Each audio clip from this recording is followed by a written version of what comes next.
Welcome to the world behind midnight. Tonight, we uncover something that should have stayed buried. If you're hearing this, it's already too late. Welcome to the world behind midnight, where shadows breathe and forgotten things remember. Tonight, we descend into the desert where something ancient hunts, and the government's darkest operators learn that some predators cannot be contained. The emergency line crackled to life at 11:47 on the night of August 19, 2019. Deputy Carla Jensen sat forward in her chair, fingers poised over the keyboard, expecting another drunk driver report or domestic disturbance. Instead, she heard breathing, ragged and deep, like someone had been running. Then came a voice she would never forget, a rancher named Vincent Calloway, 62 years old, fourth-generation cattleman who'd weathered every hardship the Lone Star State could throw at a man. His words were measured, deliberate, the tone of someone choosing each syllable carefully because they knew it might be their last. "There's something wrong on my land," he said into the phone, his voice cutting through static. "Something that shouldn't exist. I need help, but I don't think help can come fast enough." Deputy Jensen asked the standard questions, her training kicking in automatically. Was he in immediate danger? What kind of threat? Should she dispatch animal control or law enforcement? Calloway went silent for nearly 15 seconds, so long that Jensen thought the line had disconnected. When he spoke again, every trace of the measured calm had evaporated, replaced by something raw and primal. "It walks like a man when it wants to," he whispered, "but it's got the head of something else, something wild. I've tracked mountain lions through these canyons for 40 years. I've faced down feral hogs that weighed 400 pounds. This isn't either of those. This is organized. They're hunting in formation, circling my property like they're executing a military operation." Jensen's fingers froze above the keyboard, her mind struggling to process what she was hearing. Before she could respond, a sound erupted in the background of the call that made her blood turn to ice. It started low, a rumbling that seemed to come from deep in the earth itself, then rose into something between a howl and a scream. It wasn't a coyote, wasn't a wolf, wasn't anything she'd ever heard in 10 years of working the county emergency line. The sound had layers to it, harmonics that suggested intelligence, communication, purpose. Then another voice joined it, and another, until 5 distinct calls surrounded Calloway's property, each one coming from a different direction. "They're coordinating," Calloway said, his voice barely audible over the cacophony. "Jesus Christ, they're talking to each other." Then came the sound of wood splintering, followed by the panicked lowing of cattle, followed by silence. "Tell my son I tried," Calloway said. "Tell him to burn the land. Tell him never to come back here." The line went dead at 11:51. When the sheriff's deputies arrived at dawn, they found Calloway's ranch house with every door locked from the inside. The windows were intact, the security system still armed. Vincent Calloway was gone, vanished as completely as if he'd never existed. What they did find changed everything. The barn had been torn apart from the inside, massive gouges in the wooden beams that looked like they'd been made by industrial equipment, but showed the unmistakable pattern of claws. 9 cattle lay dead in the pasture, not killed for food, but destroyed with a savagery that suggested rage or ritual. The county veterinarian who examined the carcasses later told the sheriff he'd never seen anything like it in 35 years of practice. The wounds were too precise, too deliberate, inflicted by something that understood anatomy and wanted to send a message. But the most disturbing discovery came when Deputy Jensen arrived at the scene and walked the perimeter. In the dust around the property, she found tracks that shouldn't exist. Large canine prints, yes, but interspersed among them were impressions that looked disturbingly humanoid. 5-toed with an opposable digit, as if something had been standing upright, walking on 2 legs. The tracks circled the entire property in a pattern that suggested reconnaissance, surveillance, strategic assessment. Whatever had taken Vincent Calloway had been watching, learning, planning, and the tracks led away into the mountains. The official report filed by Sheriff Thomas Garrett listed Calloway as a missing person, probable victim of animal attack. The case was marked as unsolved within 6 weeks. But Sheriff Garrett knew something the report didn't say. He'd grown up in these mountains. He'd heard the stories whispered by old-timers in bars, tales dismissed as folklore by anyone under 50. Stories about things that walked on 2 legs and hunted with the intelligence of men. Stories about creatures the Spanish missionaries had called hombres lobos and the Comanche had named Paimupitsi, the cannibal wolves. The terrain they call the Trans-Pecos region stretches across 30,000 square miles of southwestern Texas. A landscape so vast and unforgiving that it seems designed to break the human spirit. It's a place where the Chihuahuan Desert meets the southern end of the Rocky Mountains, creating a collision of ecosystems that produces some of the most extreme conditions in North America. Summer temperatures regularly exceed 110 degrees. Winter nights can drop below freezing. The land is cut through with canyons that plunge hundreds of feet into darkness, mountains that rise 6,000 feet above sea level. Cell phone service is a distant fantasy in most areas. The nearest hospital might be 100 miles away. The ranches that survive here are measured in tens of thousands of acres, worked by families who've learned to be self-sufficient, because help, when it comes at all, comes too late. This is a place where things can happen in complete isolation, where people can vanish without anyone noticing for weeks, where something intelligent and malevolent can exist for centuries without ever appearing in official records. The indigenous peoples who inhabited this region before European contact understood something that later settlers learned to slowly. There were places in these mountains that belonged to something else, territories marked by an invisible boundary that the wise did not cross. The Mescalero Apache spoke of shape-shifting spirits that hunted in packs. The Jumano people told stories of wolf demands that walked upright and took humans for reasons that had nothing to do with hunger. When the Spanish arrived in the 17th century, their missionaries documented encounters with creatures they couldn't categorize, beings that seemed to exist in the space between animal and human. Father Cristobal de Mendoza wrote in 1694 about a village abandoned overnight.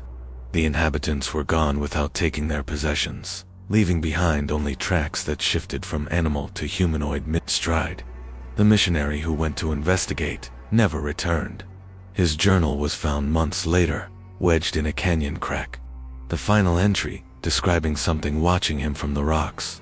Something with eyes that reflected moonlight, like polished amber, and a posture that suggested it was deciding whether he was worth the effort of killing. The Anglo settlers who arrived in the 19th century dismissed these accounts as superstition, the product of primitive minds trying to explain natural phenomena they didn't understand.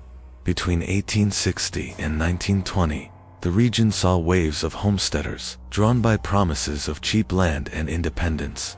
Most failed within 5 years, driven away by drought, isolation, and livestock losses they couldn't explain. But some families simply vanished, leaving behind ranches that were found abandoned with meals still on the table, livestock scattered across miles of desert, and tracks that local trackers refused to follow. The Coleman family disappeared in 1878, all 6 members gone in a single night. Their ranch house found locked from the outside with scratch marks on the door. The Bridger brothers established a cattle operation in 1892 and were never seen again after their first winter. Those searchers found evidence of a campsite where a fire had burned down to ash and something large had dragged heavy objects away into the darkness. By the 1920s, the local population had developed an unspoken understanding. There were areas you didn't enter after dark. There were canyons where livestock simply weren't grazed, regardless of how good the grass looked. There were nights when you heard howling that didn't sound quite like wolves, and on those nights, you stayed inside. This informal system of avoidance worked for generations. The creatures, whatever they were, stayed in the wilderness. The humans stayed on their ranches. Deaths occurred, but rarely, and always in circumstances that could be explained away as accidents or natural predation. It was a cold peace, built on mutual respect for boundaries, and enforced by the understanding that violation would be met with violence. Then, in 2016, Helix Energy Corporation began exploratory drilling in the Chinati Mountains. punching holes 3 miles deep into rock formations that hadn't been disturbed since the Cretaceous period. The drilling used hydraulic fracturing, sending millions of gallons of pressurized fluid into the earth, creating seismic tremors that registered on instruments 100 miles away. Within 8 months, the equilibrium that had held for over a century began to collapse. Ranchers who'd worked their land for decades without incidents suddenly reported encounters with something that watched from tree lines and ridgetops. Livestock deaths spiked by 300%, but the pattern changed. Animals weren't being killed for food anymore. They were being destroyed, torn apart, and left in configurations that suggested anger or warning. And the sightings increased. Not vague glimpses in poor light, but clear observations of something that walked upright like a human, stood over 7 feet tall, and possessed the head and claws of a wolf. The creatures were being driven out of their ancestral territory by the drilling, and they were doing what any displaced predator does when their habitat is destroyed. They were expanding into human-occupied areas, and they were killing anything that got in their way. Vincent Calloway was the third confirmed disappearance in 2019. He wouldn't be the last.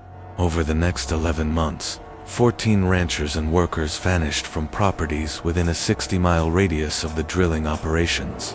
Their livestock was slaughtered, their homes were abandoned, their families fled, and despite the growing body count, the official response was a masterclass in bureaucratic indifference. The local sheriff's department was understaffed and under-equipped, operating with a budget that barely covered basic patrols. The Texas Rangers, when contacted, suggested the deaths were the work of a pack of feral dogs, or possibly a mountain lion with abnormal behavior. The federal agencies that might have had the resources showed no interest. But someone was watching. Someone who'd been monitoring this region for longer than most people realized. Someone who understood that what was happening in the Trans-Pecos wasn't a law enforcement problem or a wildlife management issue. It was a national security crisis that threatened to expose something the United States government had been concealing since the Truman administration. The file existed in a vault, 3 levels below the Pentagon, accessible only to individuals with clearances so classified that their names didn't appear in any database. It was labeled simply Lichen Project, though it had been known by other designations over the decades. The content of the file would have sounded like science fiction to anyone without the proper clearance. Detailed anatomical studies of a species that didn't appear in any biology textbook. Genetic analyses showing a lineage that had diverged from known canids over 2 million years ago, evolving in complete isolation into something that blurred the line between animal and human. Incident reports spanning 70 years, documenting over 300 confirmed kills attributed to creatures the official world insisted didn't exist. The first entry in the file dated to 1949, when a ranch hand named Edgar Pritchard shot and killed something attacking his cattle. Pritchard was a World War II veteran, accustomed to violence, not prone to hysteria. When he called the sheriff to report the incident, he described the creature with clinical precision. 7 feet 2 inches tall, when measured standing upright. Approximately 300 pounds. Covered in dense fur, with coloring that matched the local terrain. A skull that combined lupin and humanoid features in ways that shouldn't be anatomically possible. Hands with opposable thumbs and claws that had punctured steel fencing. The local sheriff, assuming Pritchard had killed some kind of deformed animal, contacted the state wildlife department. The FBI sent an agent to investigate. The agent who arrived 3 days later was named Robert Kincaid, a former Marine Corps intelligence officer who'd been recruited into a special unit that investigated incidents the normal world wasn't meant to know about. Kincaid examined Pritchard's kill and immediately recognized that he was looking at something that would rewrite zoological understanding if it ever became public knowledge. He also recognized that allowing that to happen would trigger a panic that might dwarf the hysteria of the Red Scare. The carcass was seized under national security protocols. Pritchard was visited by men who convinced him silence was necessary. The official debrief lasted 3 days, and Robert Kincaid wrote a report that became the foundation of what would eventually become the Lichen Project. The report concluded that the creature Pritchard had killed was not a genetic aberration, but a representative of a previously undocumented species that had existed in the region for an unknown period, possibly thousands of years. It possessed anatomical features that suggested high intelligence, social organization, and predatory capabilities that exceeded those of any known animal. It had been killed in self-defense, but Kincaid's investigation revealed evidence that many more existed in the surrounding mountains, possibly dozens. The question facing the government was simple but profound. What do you do when you discover that monsters are real? The answer, as it turned out, was the same thing governments always do when confronted with inconvenient truths. You classify it, study it in secret, and hope it doesn't become a problem that can't be contained. Over the following decades, the Lichen Project grew into one of the most closely guarded secrets in American intelligence. Specimens were captured alive when possible, always at tremendous cost in human life, and studied in facilities that didn't appear on any budget. The research revealed disturbing truths about creatures that seemed designed by evolution to be the perfect predators of humans. They possessed intelligence that approached human levels in certain domains, particularly spatial reasoning, pattern recognition, and tactical thinking. They communicated through vocalizations that analysis suggested might constitute a primitive language, with different calls conveying specific information about prey, threats, and territorial boundaries.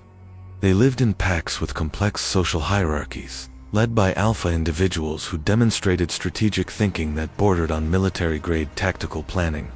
They were capable of tool use, had been observed modifying their environment to create ambush points, and they were almost impossible to kill. Their musculature and skeletal structure gave them strength that exceeded human capabilities by an order of magnitude. Their reaction times were faster than the human eye could track. They could run 40 miles per hour on flat terrain, climb vertical surfaces that would challenge professional mountaineers, and move through darkness with senses that made night vision equipment seem primitive. Wounds that would kill a human in minutes barely slowed them down.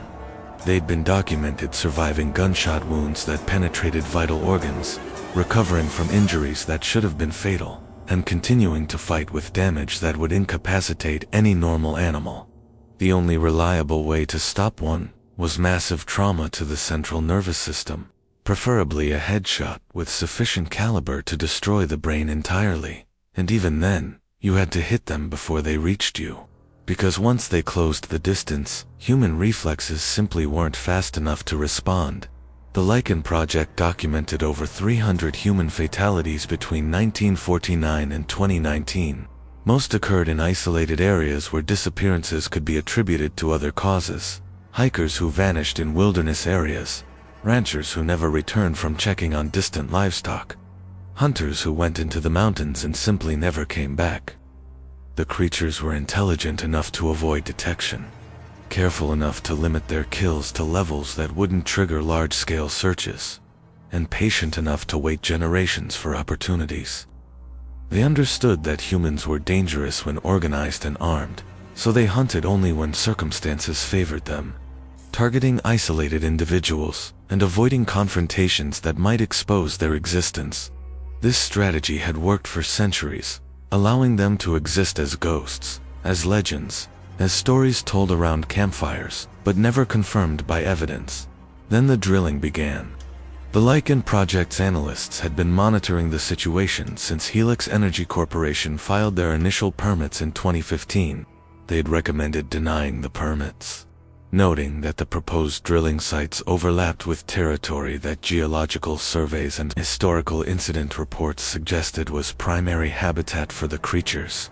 Their recommendations were ignored, lost in layers of bureaucracy where nobody with the proper clearance had sufficient authority to stop a multi-billion-dollar energy project. When the drilling began and the creature's behavior changed, the analysts issued increasingly urgent warnings. The pack was being displaced. Its territory was being destroyed. It was responding with organized aggression that far exceeded historical patterns. If the trend continued, they would expand into populated areas. The kill count would spike. By December 2019, after Vincent Calloway's disappearance and 6 others that followed, The analysts concluded that the situation had reached critical mass. The local pack, estimated at 40 to 50 individuals, had been driven from their ancestral denning sites.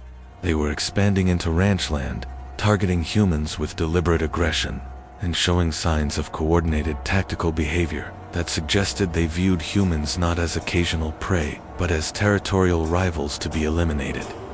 The window for quiet containment was closing.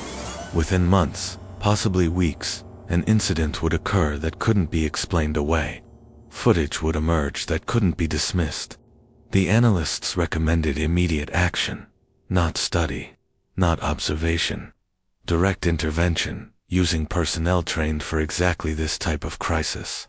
Personnel who could operate in remote hostile terrain, engage threats that conventional law enforcement couldn't handle, and maintain operational security regardless of what they encountered. The request went through channels that existed only in classified communications networks. It reached an admiral who'd been briefed into the Lycan project 15 years earlier, who'd read the files, who understood exactly what was at stake. He authorized the deployment under protocols that gave the operators complete autonomy and absolute deniability. The mission was designated Operation Direwolf.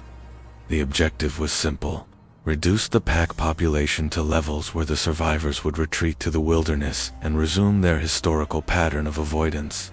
The rules of engagement were equally simple: eliminate aggressive pack members, drive the remainder back into uninhabited territory, leave no evidence, and ensure that nobody ever learned what really happened in the Trans-Pecos region in the spring of 2020.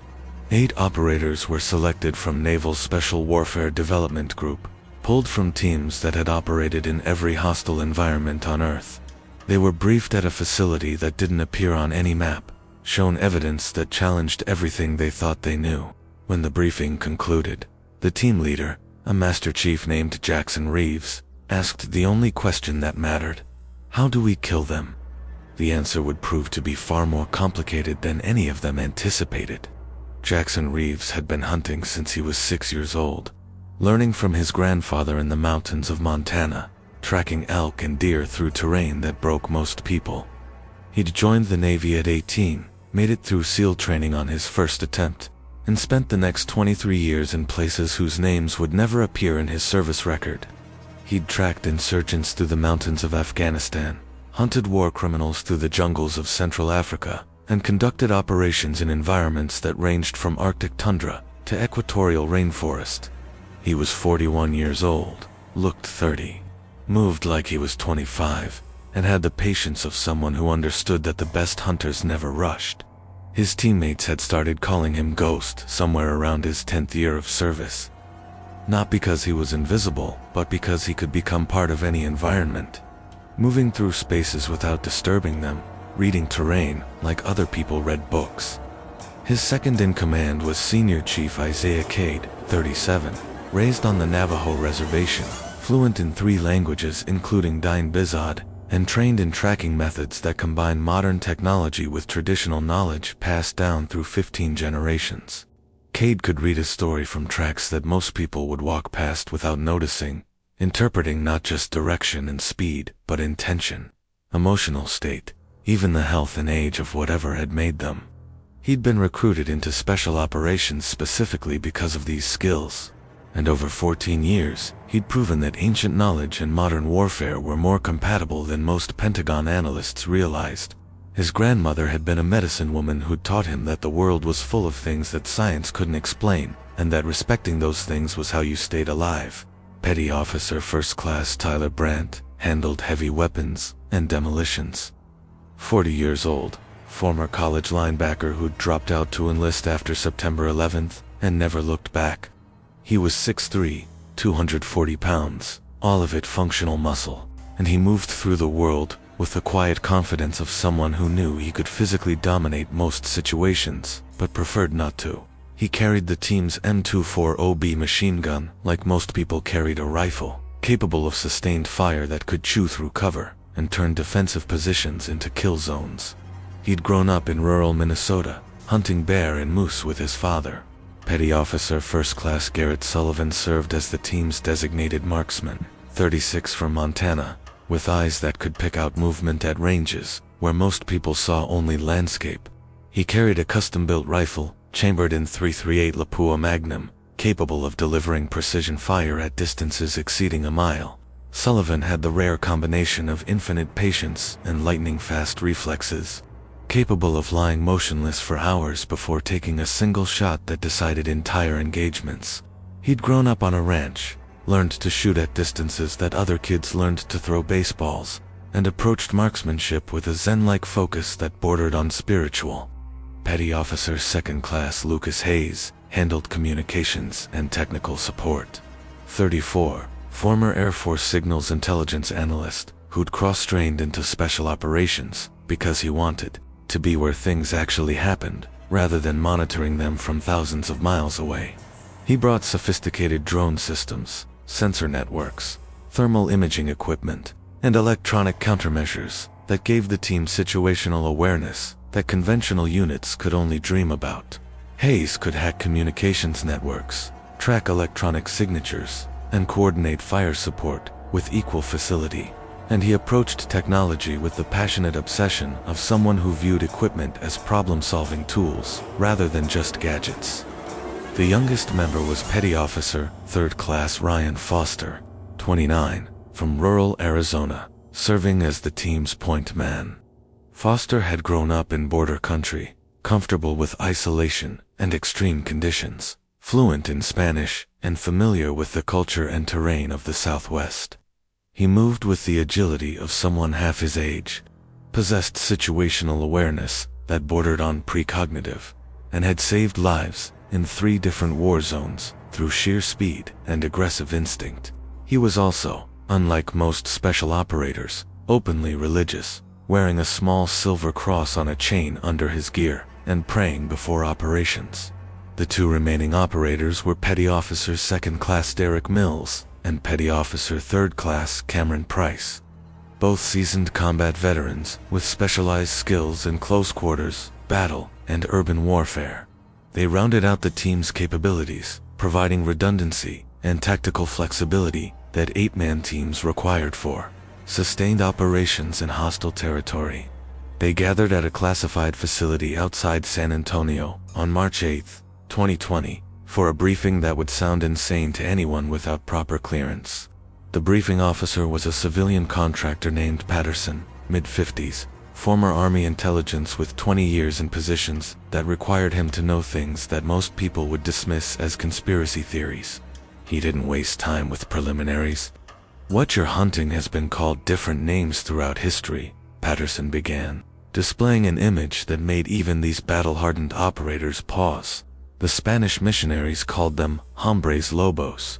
Indigenous peoples used various terms, most translating roughly to walking wolves or cannibal wolves.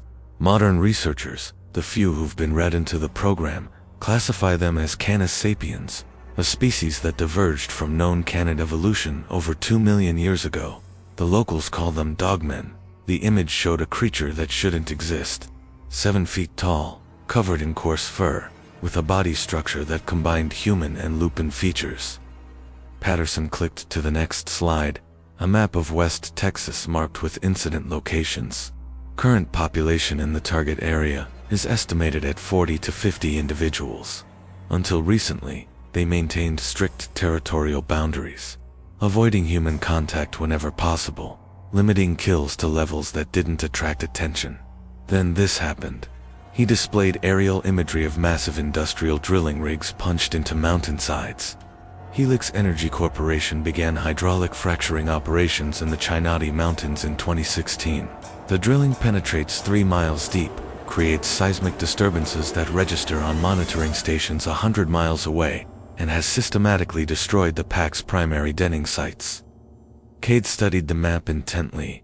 How many confirmed human kills? Patterson's expression didn't change. 14 disappearances in the past 11 months, all within 60 miles of the drilling operations. 0 bodies recovered. Based on forensic analysis of attack sites, we're confident all 14 are fatalities. The pattern suggests coordinated pack hunting with tactical sophistication that approaches military-grade planning. Sullivan leaned forward. "What are their capabilities?" Patterson pulled up a detailed anatomical diagram. Physical strength approximately 5 times human baseline.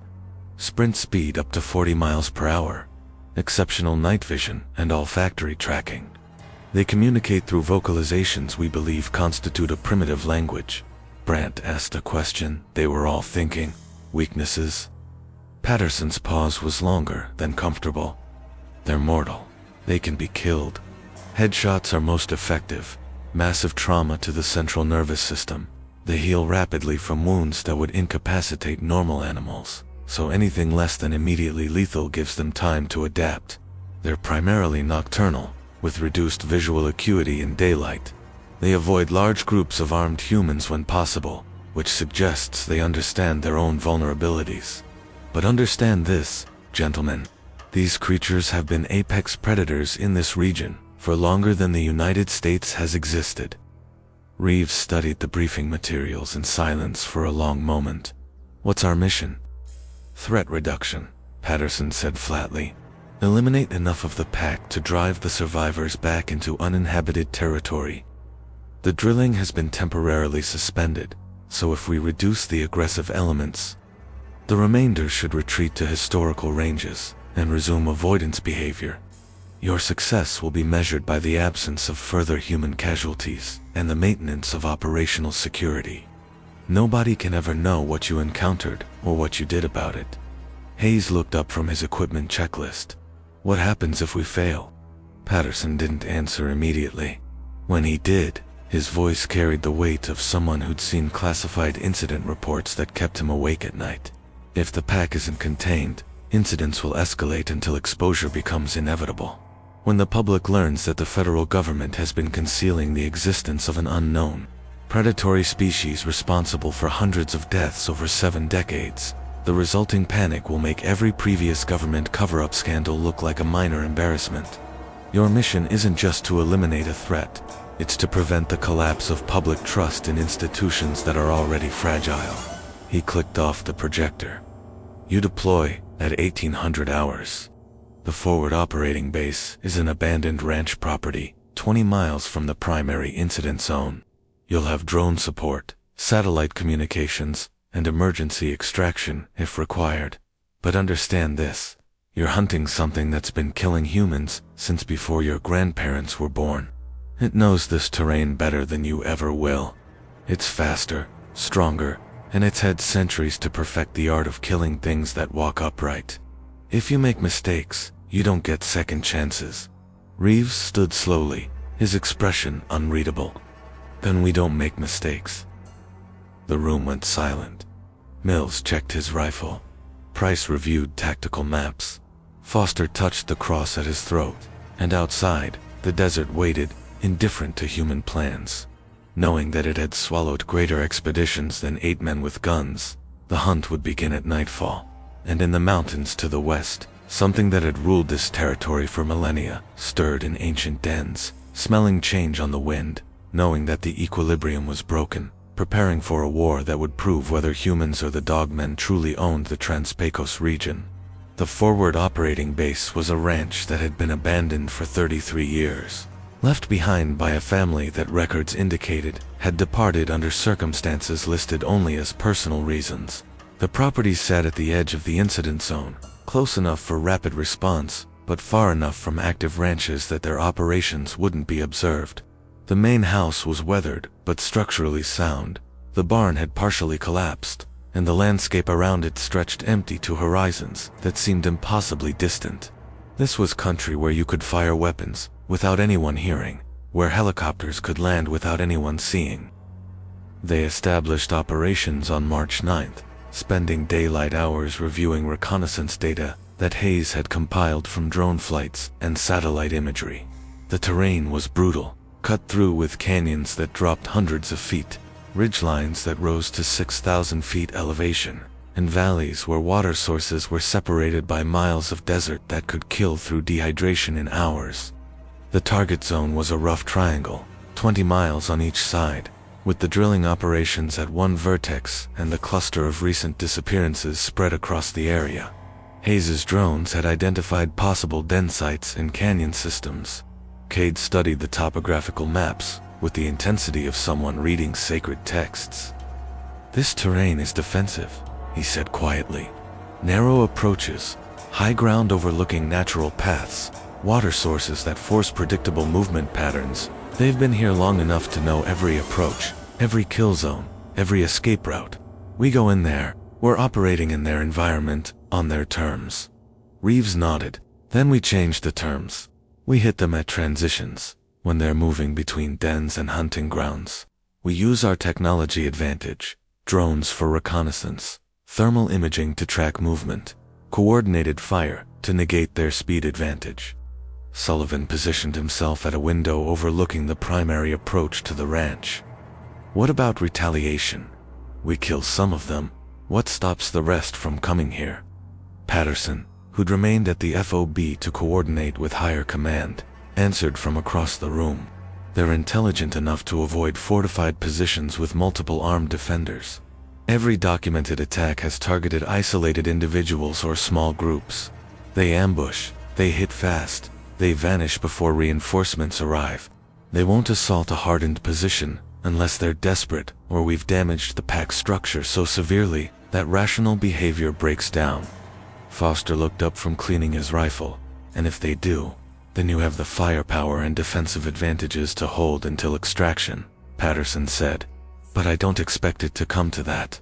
These creatures have survived by being smart, not brave. They'll probe, test, look for weaknesses, but they won't commit to a fight where the odds don't favor them." Mills and Price were checking equipment loads, ensuring every team member carried night vision, thermal optics, GPS, emergency beacons, trauma kits, and enough ammunition for sustained engagement. The loadout was heavier than standard, but they'd be operating in terrain where resupply would be impossible.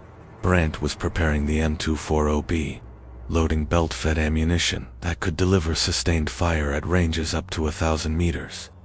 "I want a defensive perimeter established before nightfall," Reeves ordered. "Claymore mines at natural approaches, motion sensors on likely avenues of infiltration, overlapping fields of fire from hardened positions. If something comes at us, I want to know about it while it's still 100 meters out." They worked through the afternoon with the efficiency of men who'd operated together long enough that communication was mostly unnecessary. By 1700 hours, the FOB was transformed into a tactical position that could withstand assault. By 1800 hours, the sun was descending toward the western mountains, painting the desert in shades of amber and crimson.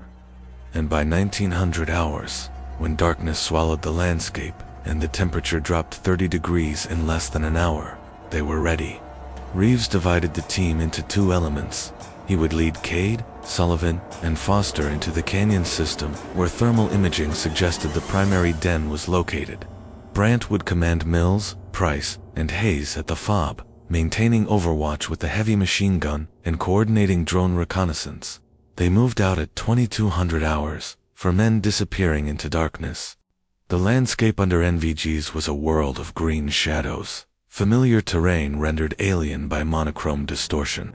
They moved in tactical formation, weapons ready, every sense focused on detecting threats before threats detected them. Cade found the first sign within 40 minutes of departure, kneeling beside a dry wash where erosion had exposed layers of sediment. "Tracks," he said quietly into his radio. "Multiple individuals, moving northeast, approximately 6 hours ago. Heavy animals, walking on 4 legs initially, then transitioning to bipedal locomotion.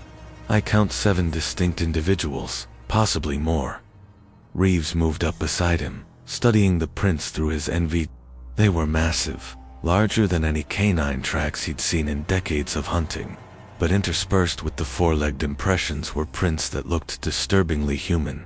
5 toes with clear definition, an arch that suggested a foot designed for weight-bearing bipedal locomotion, and an opposable first digit that reminded him uncomfortably of a thumb. "They're not hiding," Cade continued, his voice carrying an edge that Reeves hadn't heard before. "These tracks are fresh enough that they knew we were coming, deliberate enough that they want us to follow.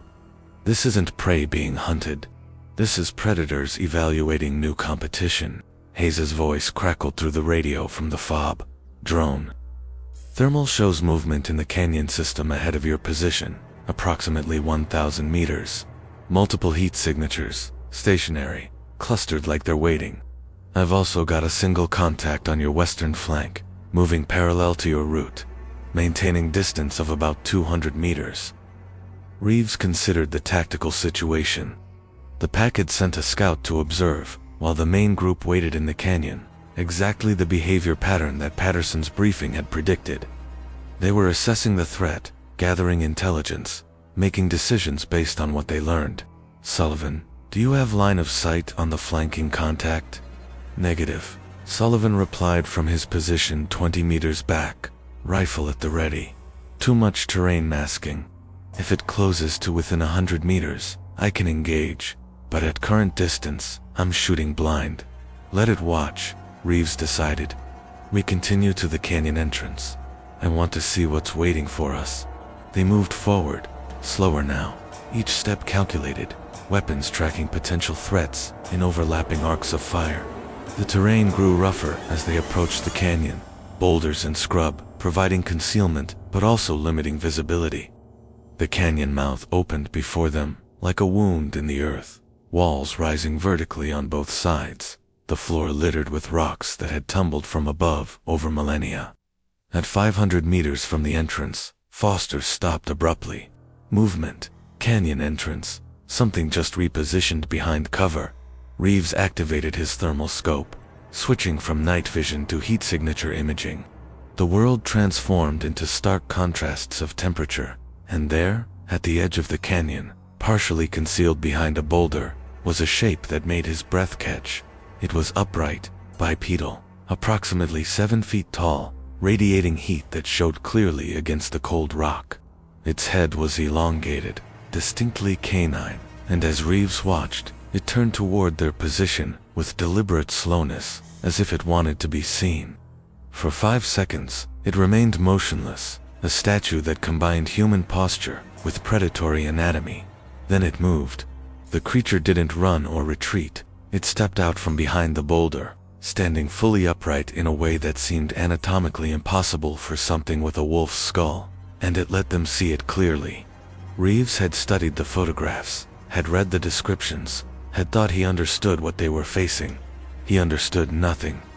The Dogman was massive, over 7 feet tall with shoulders that suggested physical power beyond human comprehension. Its body was covered in coarse fur that seemed to absorb light rather than reflect it, making it difficult to see details even through thermal imaging. Its arms hung past its waist, ending in hands that combined human dexterity with claws designed for tearing flesh. The head was pure nightmare, a wolf's skull stretched over a frame too large, too angular, with pointed ears that swiveled toward them like radar dishes. Its eyes caught the starlight and reflected it back with a yellowish-green luminescence that suggested intelligence. It stood there for 5 seconds, watching, assessing. Then it opened its mouth and howled. The sound was nothing like a wolf's howl. It was deeper, more resonant, with harmonics that seemed to vibrate in Reeves's chest. It rose and fell in a pattern that felt almost like language, not random noise but structured communication. And from the canyon behind it, from the ridge to their left, from somewhere in the darkness to their right, other voices answered. 5 howls, 6, 7, 8. They were surrounded. The pack had been waiting, watching, and now they were coordinating. Contact rear, Cage shouted. Multiple signatures closing fast. Reeves spun. Through his thermal scope, he saw shapes emerging from darkness behind them. 3 of them, moving on all 4s, covering ground with impossible speed. They weren't charging directly. They were flanking, spreading out, cutting off retreat. Brant, we need fire support now, Reeves said. Roger, Brant's voice came back. I see them, engaging. The night exploded with thunder from Brant's M240. Tracer rounds streaked across the desert, impacting around the flanking creatures with devastating precision. One stumbled, hit, but kept moving, limping but still closing distance. Sullivan's rifle cracked once, twice. The wounded creature dropped and didn't get up, but the others kept coming, and from the canyon, the original Dogman had disappeared. It wasn't retreating. It was repositioning, flanking, coordinating with the rest of the pack to execute a tactical maneuver. Fall back, Reeves ordered. Fighting withdrawal. Move. They moved with practiced efficiency, retreating while maintaining fire, covering each other. But they had never faced something that could run 40 miles per hour and think tactically. The Dogmen didn't charge blindly. They probed, tested, looked for weaknesses. When they found an opening, they exploited it with speed that defied physics. When they met resistance, they pulled back and tried a different approach. They hunted like wolves, but thought like soldiers, assessing risk, adapting tactics, showing clear evidence of real-time decision-making. The running battle lasted 7 minutes that felt like 7 hours. By the time the team reached the rally point, they had killed 3 Dogmen and wounded at least 2 more. Foster had taken a glancing blow that tore through his plate carrier. But the pack hadn't given up. Reeves could hear them circling, vocalizing to each other, coordinating next moves. "Hayes, situation report," Reeves said. "You've got at least 9 contacts still active, possibly 12, Hayes responded. "They're maintaining distance, circling your position, looking for weak points. Can we break contact and return to the fob?" Kate asked. Hayes was quiet, processing drone data. "Negative. They've positioned elements between you and home base. If you move, they'll hit you in the open. Recommendation is to hold position until daylight. They should withdraw at sunrise. 5 hours. 300 minutes in the dark, knowing something intelligent was circling, waiting for mistakes." Reeves assessed their situation. Good defensive terrain, ammunition sufficient, but not unlimited. Night vision and thermal optics giving them targeting advantages. "We hold," Reeves decided. "Establish perimeter, overlapping fields of fire. Nobody sleeps. We rotate watch positions every 30 minutes to stay sharp." Foster was applying pressure dressings to his shoulder. "Chief, these things are smart. They're not going to just wait for dawn." "I know," Reeves said quietly. "They're going to test us, probe our defenses, look for patterns." The probing attacks began 20 minutes later. A single Dogman would approach from one direction, moving quickly, but not charging, getting close enough to draw fire before vanishing. The team would engage, expending ammunition, revealing their positions and fields of fire.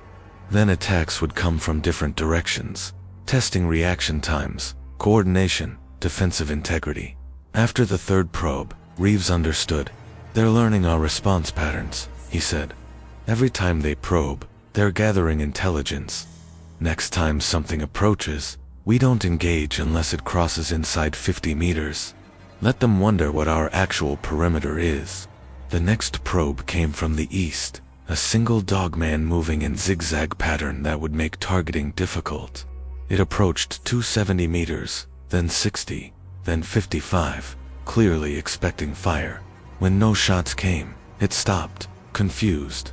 It remained motionless for 30 seconds, then took another step forward, crossing the 50-meter threshold. Sullivan fired once. The Dogman dropped instantly, the heavy round hitting center mass. It didn't get back up. For the next hour, the probing ceased. The pack had learned that approaching was costly, and they were reassessing tactics. "Hayes, how long until sunrise?" Reeves asked. 3 hours, 42 minutes, Hayes responded. "But I'm seeing something concerning. The pack is clustering approximately 300 meters northeast of your position. They're not moving, not dispersing. They're gathering together, which suggests they're either preparing to withdraw or coordinating for something bigger." Cade shifted to face northeast. If they're smart enough to probe defenses, they're smart enough to know that concentrated assault might work where individual attacks don't. "Agreed," Reeves said. Everyone faced northeast, overlapping fields of fire. "Sullivan, you engage alphas, anything directing others." The wait was worse than the probing. Knowing something was coming, seeing heat signatures gathering in darkness, understanding the next contact would be decisive. Minutes crawled past with agonizing slowness. Then, at 0-2-40-7, the pack attacked. They came from 3 directions simultaneously, 9 dogmen moving with coordinated precision. 3 from the northeast and frontal assault, 3 from the east flanking, 3 from the north, trying to get behind the defensive position. It was textbook combined arms assault, fixing the enemy, while flanking elements exploited weaknesses. The team's response was immediate and devastating. Sullivan engaged the frontal assault, his rifle cracking with precision, dropping the lead dogman with a headshot. Cade and Foster opened rapid fire, their M4s creating a wall of lead the flanking elements had to cross. Reeves coordinated with Brandt. Fire mission, danger close. Brandt's M240 opened up. Tracer rounds arcing across the desert, impacting among the northern assault element, with devastating effect. But the dogmen didn't break. They pressed the attack with determination that suggested desperation, a last attempt to eliminate a threat before dawn.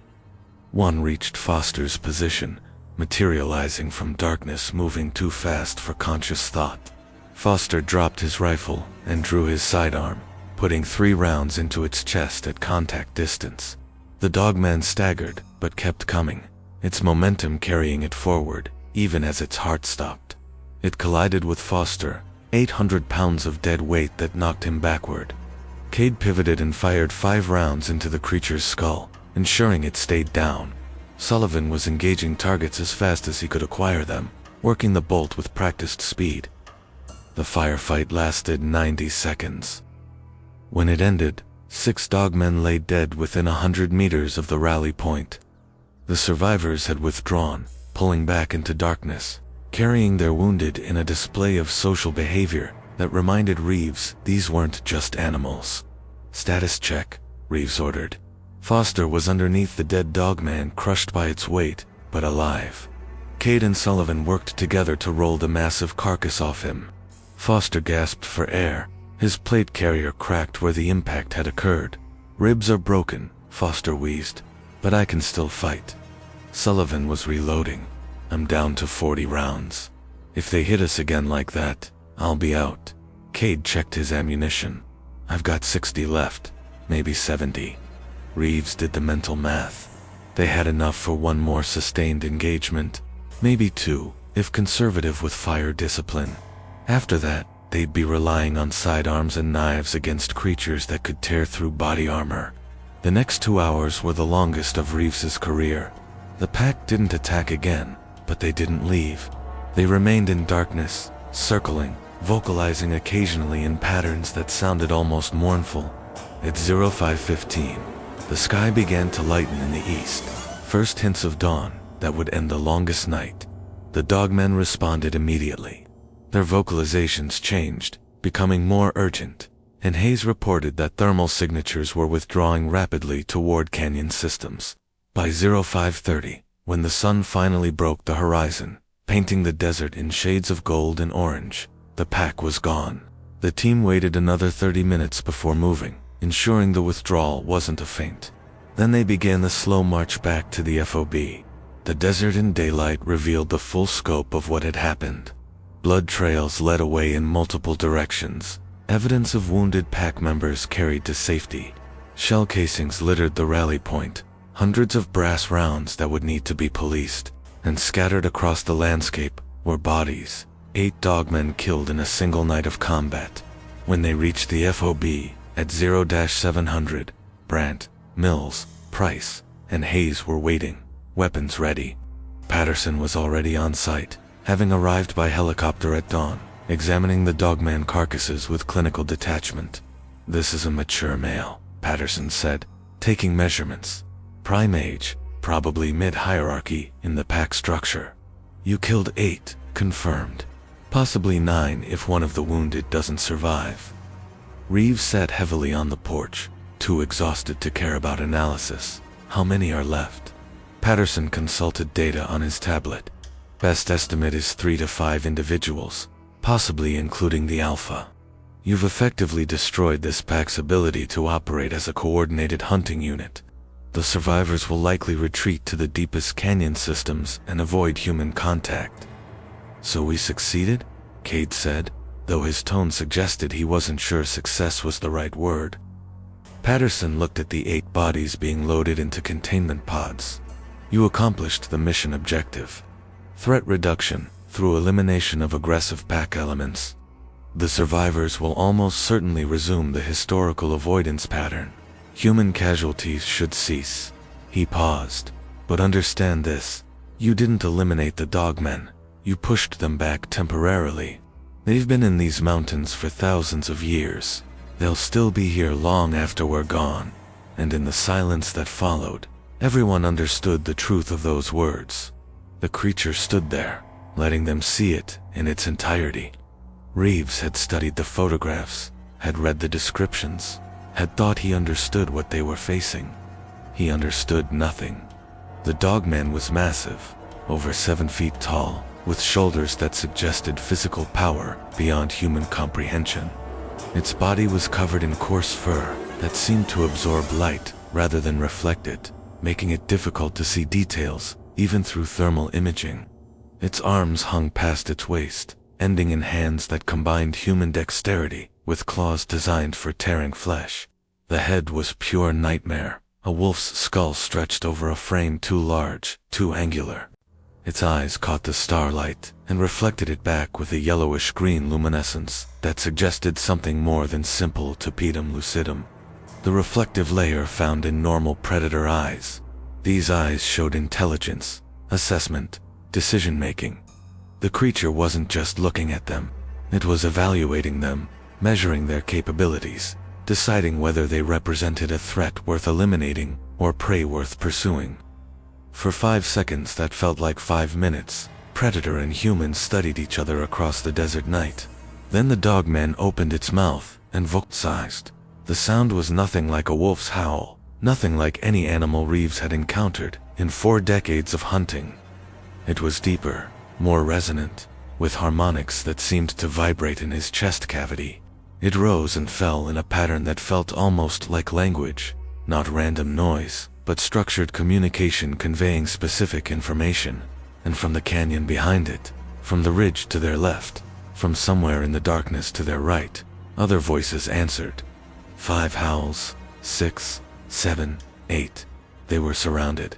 The pack had been waiting, watching, and now they were responding to some signal that Reeves couldn't interpret, but understood, meant the situation had just escalated beyond anything they'd anticipated. Contact rear, Cade shouted into his radio. Multiple signatures closing fast. Reeves spun. Through his thermal scope, he saw shapes emerging from the darkness behind them. 3 of them, moving on all 4s, covering ground with a speed that seemed impossible for their size. They weren't running directly at the team. They were flanking, spreading out, cutting off the retreat route back to the fob. "Brant, we need fire support now," Reeves said, his voice calm, despite the adrenaline flooding his system. "Roger." Brant's voice came back immediately. "I see them, engaging." The night exploded with the thunder of Brant's M240. From the FOB, nearly 2 kilometers away, tracer rounds streaked across the desert, impacting around the flanking creatures with precision that spoke to decades of experience with the weapon system. One of them stumbled, hit, but kept moving. Limping now, but still closing the distance at a speed that would bring it into contact range within seconds. Sullivan's rifle cracked once, twice, the distinctive report of the 338 Lapua echoing across the landscape. The wounded creature dropped and didn't get up, but the others kept coming, and from the canyon, the original Dogman had disappeared. It wasn't retreating. Reeves understood that immediately. It was repositioning, flanking, coordinating with the rest of the pack to execute a tactical maneuver that would have impressed any infantry commander. "Fall back," Reeves ordered. "Fighting withdrawal. Move." They moved with practiced efficiency, retreating while maintaining fire, covering each other in overlapping sectors, never presenting easy targets. But they had never practiced against something that could run 40 miles per hour, that could switch between quadrupedal and bipedal locomotion, depending on terrain, that could coordinate attacks with the precision of a trained military unit. The Dogmen didn't charge blindly. They probed, tested, looked for weaknesses in the team's formation. When they found an opening, They exploited it with speed that seemed to defy physics. When they met resistance, they pulled back instantly and tried a different approach. They hunted like wolves, cooperating to bring down prey larger and more dangerous than any individual could handle alone. But they thought like soldiers, assessing risk versus reward, adapting tactics based on what worked and what didn't, showing clear evidence of real-time decision-making and information sharing. The running battle lasted 7 minutes that felt like 7 hours.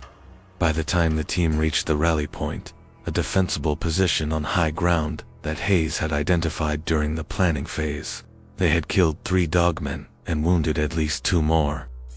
Foster had taken a glancing blow from claws that had torn through his plate carrier like it was tissue paper, leaving 4 parallel gashes across his shoulder that bled freely but hadn't severed anything critical. Sullivan's rifle stock was cracked where a dogman had struck it during a close encounter that had been resolved only by Cade putting 3 rounds from his M4 into the creature's skull at contact distance. But the pack hadn't given up. Reeves could hear them in the darkness, circling the rally point, vocalizing to each other in that strange language that suggested they were sharing information, coordinating next moves, adapting their tactics based on what they'd learned in the past 7 minutes. "Hayes, I need a situation report," Reeves said into his radio, trying to keep his breathing steady. "What's our status?" Hayes's response came back with the calm professionalism of someone who'd analyzed hundreds of combat scenarios. "You've got at least 9 contacts still active, possibly 12. They're maintaining distance of approximately 100 to 200 meters, circling your position in a pattern that suggests they're looking for weak points. Can we break contact and return to the fob?" Cade asked, reloading his rifle with movements so practiced they were automatic. Hayes was quiet for a moment, processing data from multiple drone feeds. "Negative. They've positioned elements between you and home base.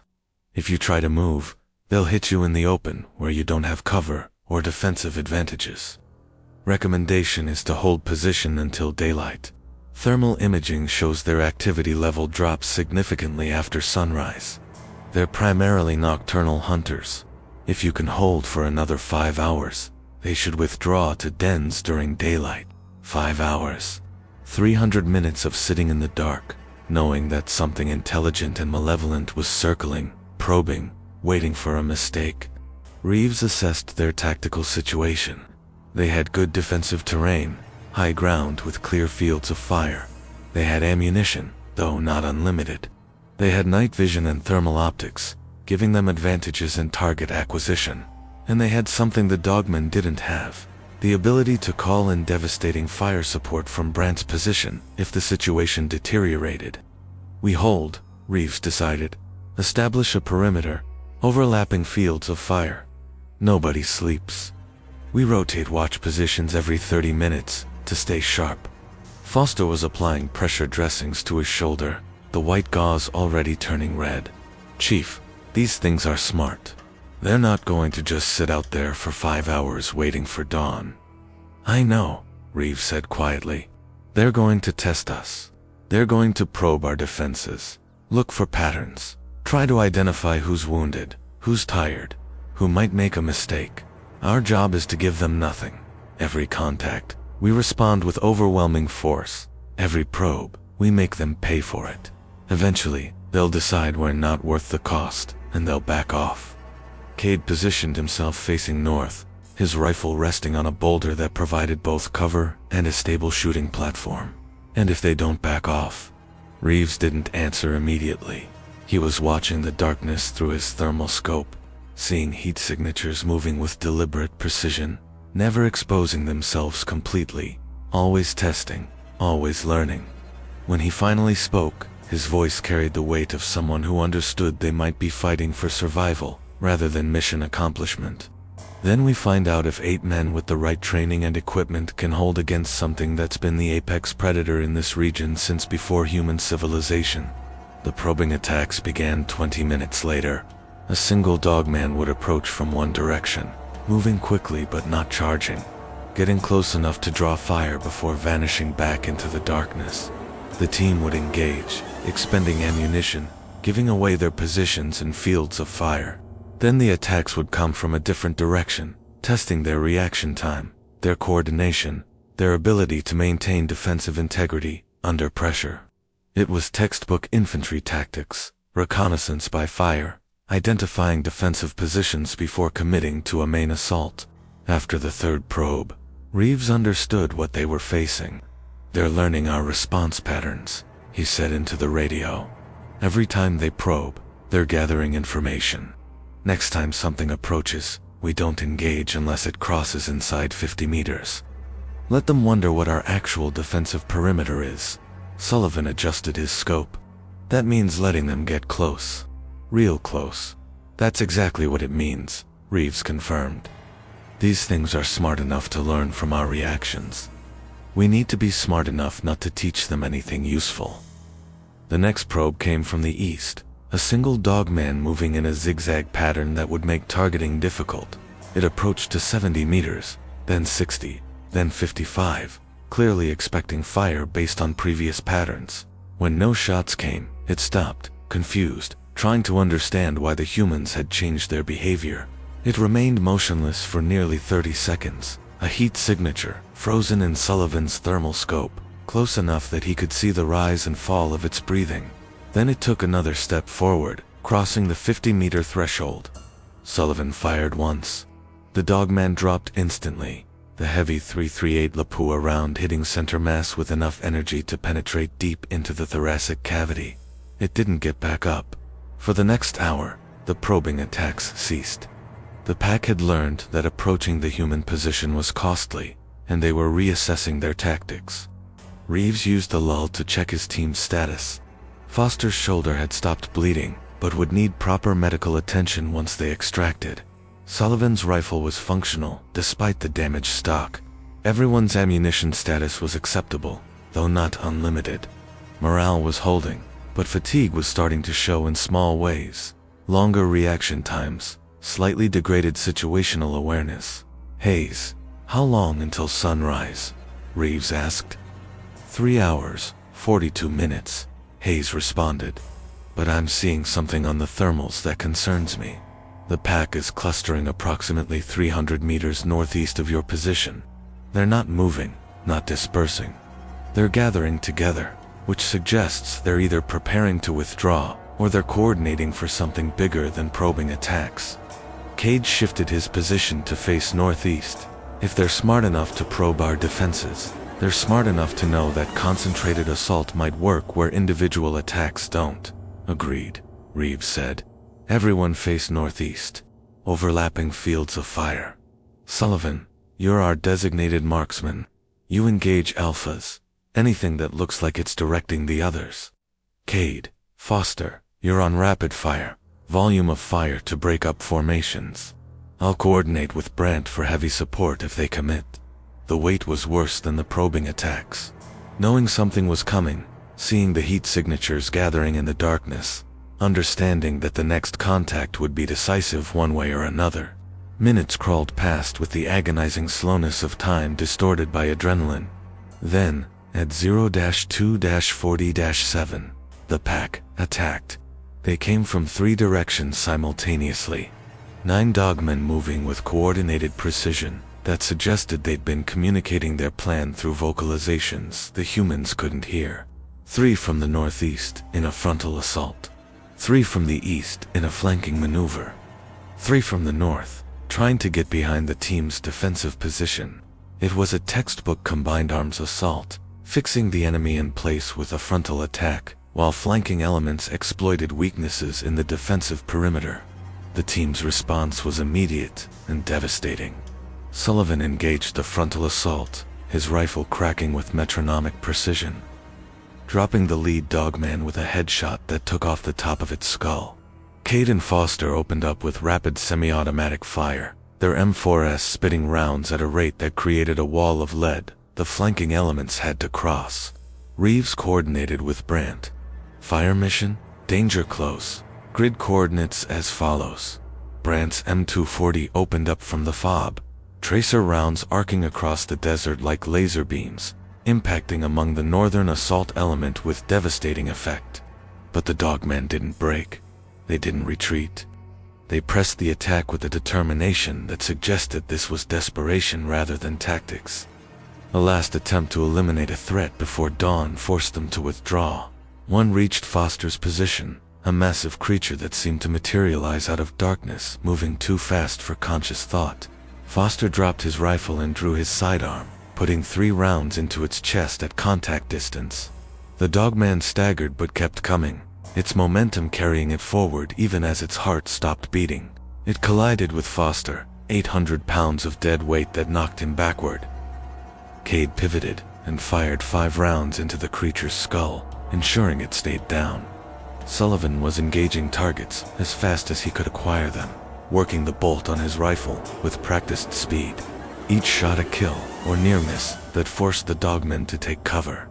Reeves had switched to his M4, firing controlled bursts at anything that moved, trusting Brandt's fire support to break up the assault before the pack could reach their position.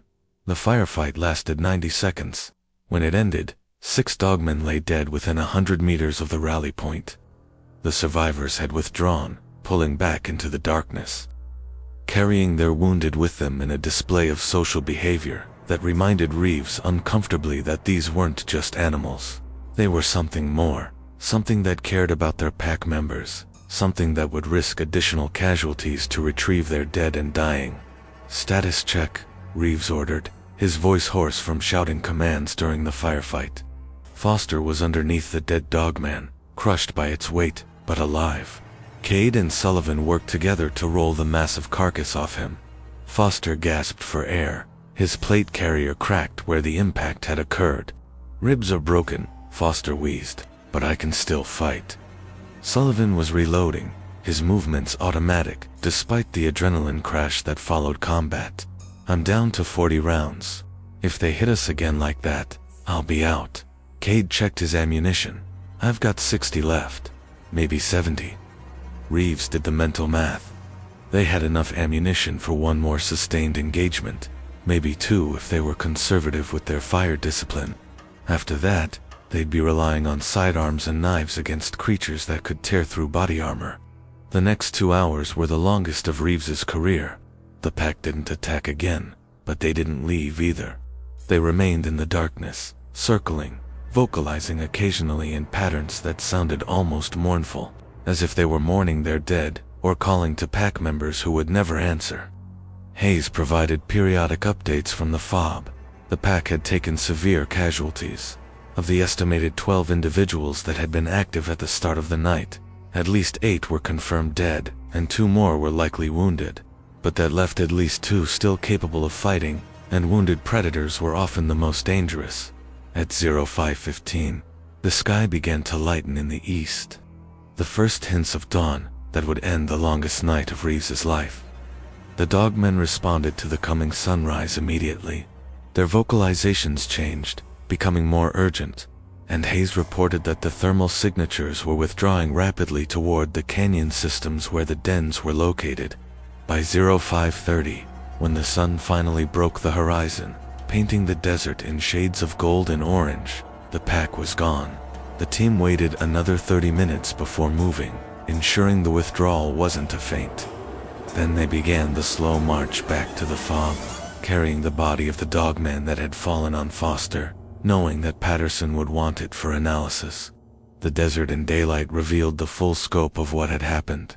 Blood trails led away in multiple directions, evidence of the wounded pack members that had been carried or dragged to safety. Shell casings littered the rally point, hundreds of brass rounds that would need to be policed before extraction. And scattered across the landscape were bodies, 8 dogmen killed in a single night of combat.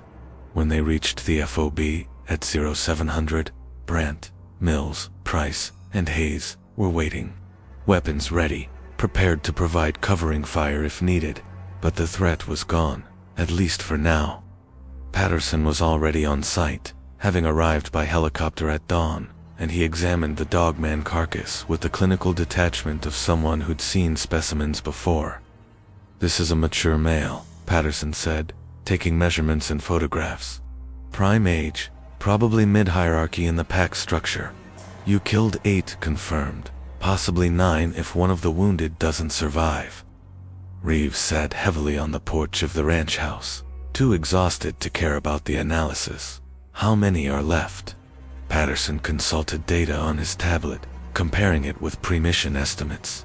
Best estimate is 3 to 5 individuals, possibly including the Alpha. You've effectively destroyed this pack's ability to operate as a coordinated hunting unit. The survivors will likely retreat to the deepest canyon systems and avoid human contact for the foreseeable future. So we succeeded, Cade said, though his tone suggested he wasn't sure success was the right word for what had happened. Patterson looked at the 8 bodies being loaded into containment pods by technicians who'd arrived with him. You accomplished the mission objective. Threat reduction through elimination of aggressive pack elements. The survivors will almost certainly resume the historical avoidance pattern. Human casualties should cease. He paused, seeming to choose his next words carefully. But understand this, you didn't eliminate the Dogmen. You pushed them back temporarily. They've been in these mountains for thousands of years. They'll still be here long after we're gone. The extraction was clinical and absolute. Patterson's team moved through the area like ghosts, erasing evidence with ruthless efficiency. The Dogman carcasses were sealed into reinforced containment pods and loaded onto helicopters that bore no identifying markings. The shell casings were collected, every single brass round accounted for and removed. The blood trails were sanitized with chemical agents that broke down biological material. The blast site from Brandt's fire support was logged as geological instability. Within 6 hours of dawn, there was no evidence that anything unusual had occurred in the Trans-Pecos region. Foster was medevaced to a military hospital in San Antonio, his injuries officially attributed to a training accident during classified exercises.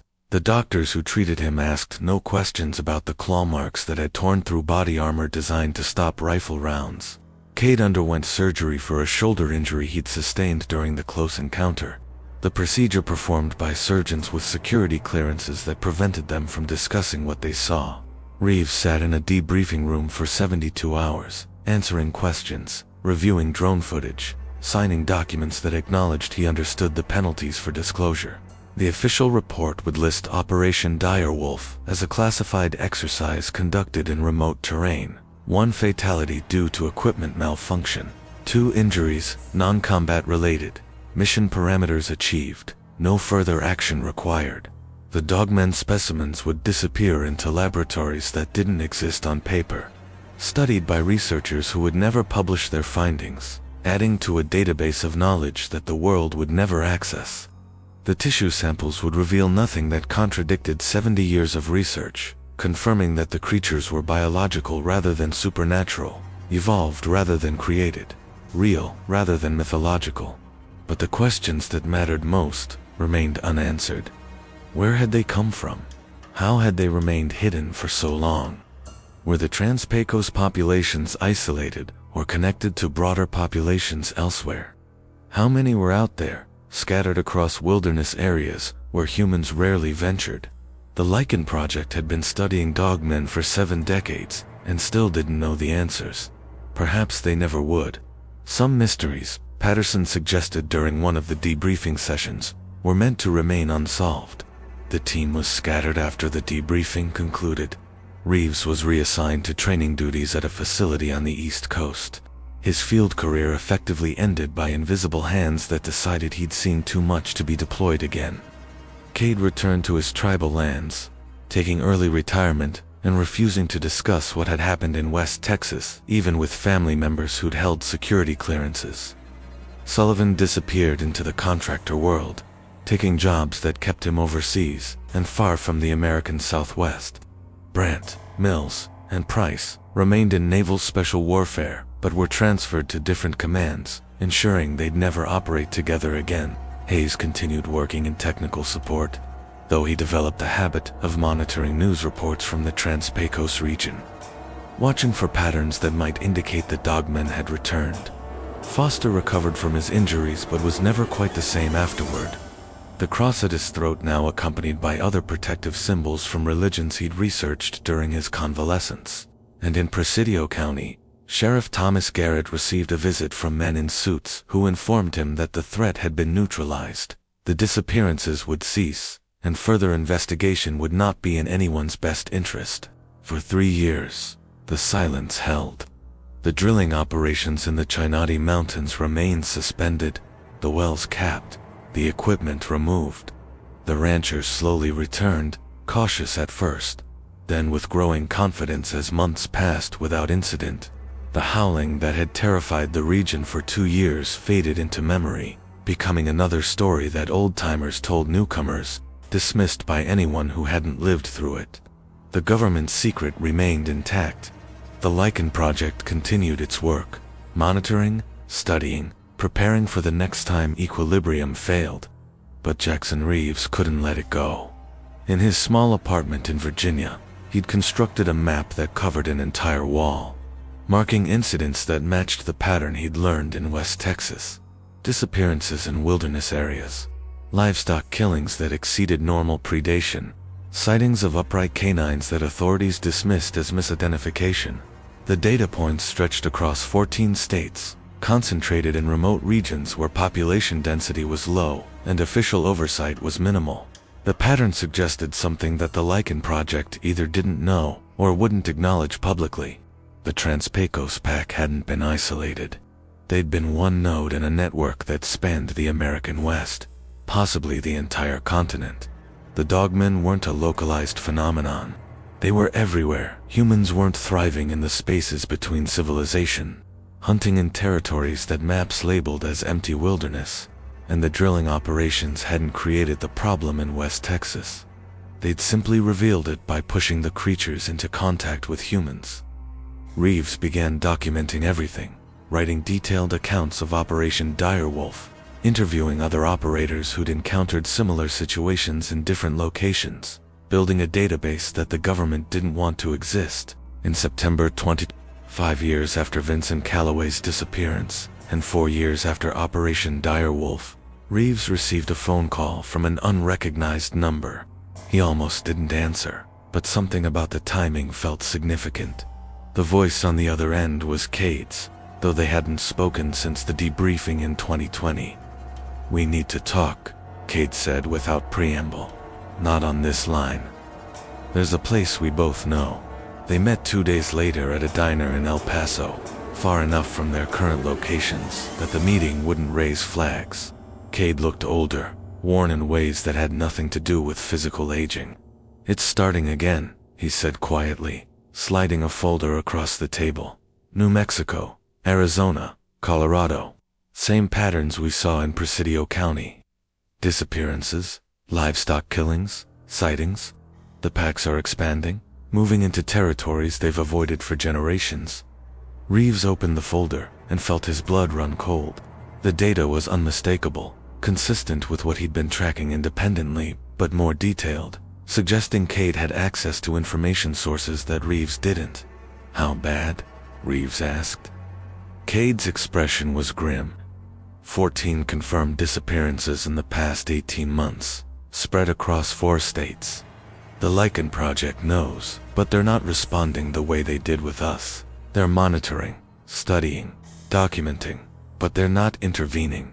I think they've concluded that containment is no longer possible, and they're preparing for something bigger. Exposure, Reeves said.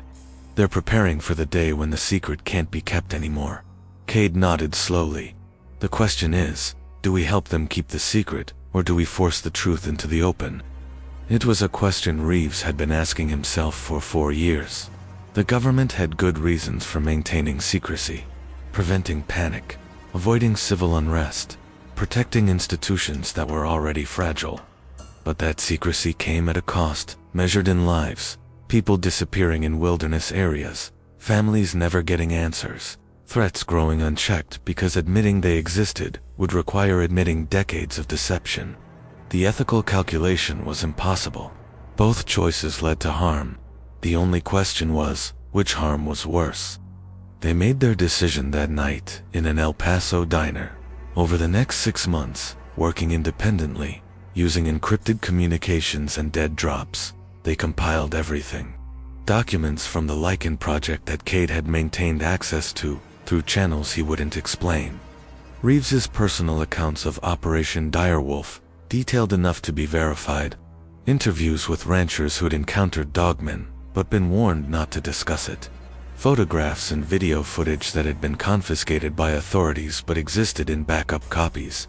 Tissue samples that had been analyzed by independent laboratories. DNA sequences that didn't match any known species. In March 2025, they released everything simultaneously across multiple platforms. Government servers, news organizations, academic institutions, encrypted file-sharing networks that authorities couldn't shut down fast enough. The world learned in a single day that monsters were real, had been killing humans for centuries, and the United States government had known about it since 1949. The response was exactly what Patterson had predicted years earlier. Panic in areas where Dogman had been reported. Demands for congressional investigations. Conspiracy theories that made the truth look tame by comparison. And most significantly, vindication for thousands of people who'd encountered something in the wilderness and been told they were mistaken. The Department of Defense denied everything initially, claiming the documents were fabricated, the photographs were hoaxes, the DNA evidence was contaminated. But the sheer volume of information made denials unsustainable. Too many sources, too much corroboration, too many people coming forward with their own stories that matched the documented patterns. Within weeks, the Pentagon was forced to admit that yes, they'd been aware of an unclassified species. Yes, they'd been studying it for decades. And yes, they'd maintained secrecy for reasons of national security that they still couldn't fully disclose. Jackson Reeves and Isaiah Cade became the most famous whistleblowers in American history. Their names, alongside Daniel Ellsberg and Edward Snowden. They were labeled heroes by some, traitors by others, delusional by those who still refused to believe.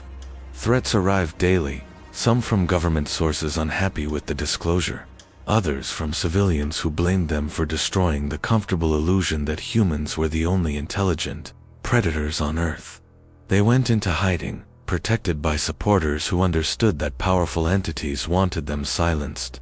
And in the mountains of West Texas, in the Chenati Ranges, where drilling had stopped and equilibrium had supposedly returned, something stirred in ancient dens. The alpha that Reeves had faced in 2020, the one that had escaped after taking casualties that would have destroyed most packs, emerged from darkness with survivors that had spent 4 years breeding, recovering, preparing. The exposure that Reeves and Cade had forced had an unintended consequence. The Dogmen no longer needed to hide. The secret was out, and creatures that had survived by remaining invisible now faced a world that knew they existed. The question was no longer whether humans and Dogmen could coexist in ignorance. The question was whether they could coexist at all, now that both species understood they were fighting for the same territory. In West Texas, the ranchers who'd returned after Operation Direwolf began reporting sightings again. Not isolated incidents, but coordinated observations. Dogmen appearing on ridgelines at sunset, watching human settlements, making no attempt to conceal themselves. They weren't hunting yet, but they were watching, assessing, making decisions about what came next. Sheriff Garrett, who'd retired years earlier, received a call from his successor. "They're back," the new sheriff said. "Not hiding anymore. They want us to see them." Garrett drove out to one of the ranches, where a sighting had been reported, bringing binoculars and a sense of dread. On a ridgeline 2 miles distant, clearly visible in the afternoon sun, stood 3 Dogmen. They were massive, upright, motionless. They remained there for 30 minutes, letting themselves be photographed, letting themselves be documented. Then they turned and walked into the wilderness with the deliberate confidence of creatures that no longer feared discovery. The old rules were gone. The equilibrium that had held for generations was shattered, and nobody knew what would replace it. Jackson Reeves watched the news reports from his location in an undisclosed safe house, seeing footage of the creatures he'd fought 5 years earlier now appearing openly in areas that had once felt safe. He'd thought exposure would force authorities to address the threat directly, to protect civilians who deserved to know what was out there. Instead, exposure seemed to have emboldened the Dogmen, removing the constraints that had kept them hidden. "We made a mistake," Kate said during one of their encrypted video calls. We thought sunlight was the best disinfectant. We didn't consider that some things thrive in sunlight once they're no longer forced to hide. Reeves had no answer. He'd spent decades in special operations, solving problems through direct action, eliminating threats through superior firepower and tactical precision. But this wasn't a problem that could be solved with bullets. This was a species that had been here before humans, would be here after humans, and was now openly claiming territory that both species needed to survive. The documentary crews that descended on West Texas in the summer of 2025 captured footage that would have been dismissed as hoaxes 5 years earlier. Dogmen moving through canyons in coordinated packs, creatures standing upright on ridges, silhouetted against sunsets, watching camera crews with eyes that suggested they understood exactly what the cameras meant, vocalizations recorded and analyzed, revealing patterns that linguists suggested might be actual language, complex communication that went beyond simple animal calls. The world was forced to confront a truth that violated every assumption about humanity's place in the natural order. We were not alone. We had never been alone. And the things we'd shared the continent with had been intelligent enough to stay hidden until the moment when hiding was no longer necessary. In December 2025, exactly 6 years after Operation Direwolf, Jackson Reeves received a final message from Patterson, the contractor who'd briefed them before the mission.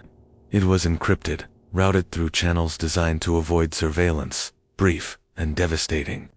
They're not expanding, Patterson wrote. They're preparing. For what? We don't know. But something is coming. And when it does, what you did in 2020 will look like a skirmish before the real war begins. Reeves read the message 3 times, then deleted it and destroyed the device it had been received on.